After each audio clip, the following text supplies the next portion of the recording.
भरधाव वेगात निघालेल्या कारने बाजारात लिंबू विकण्यासाठी घेऊन जात असताना रस्त्याच्या कडेला थांबलेल्या एका शेतकऱ्यास जोराची धडक दिली.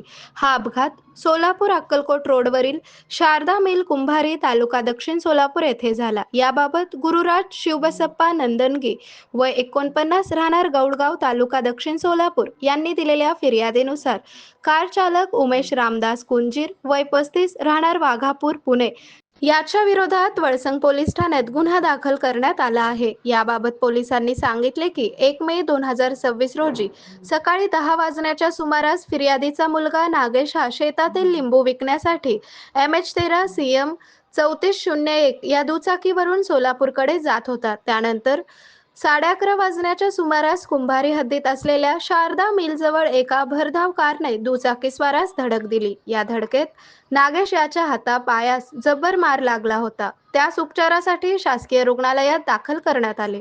या घटनेची नोंद वळसंग पोलीस ठाण्यात झाली असून या घटनेचा पुढील तपास पोलीस हेड कॉन्स्टेबल करीत आहेत. आरोग्य म्हणजे केवळ औषध नाही, तर निसर्गाच्या योग्य उपचारांनी मिळणारी खरी आरामदायक अनुभूती. सोलापूरमध्ये निसर्गोपचाराचं विश्वासाचं नाव लिमये निसर्गोपचार केंद्र. इथे उपलब्ध आहेत विना औषध उपचार पद्धती, ॲक्युप्रेशर, ॲक्युपंक्चर, कपिंग आणि मसाज थेरपी. सर्व प्रकारच्या आजारांवर निसर्गाच्या माध्यमातून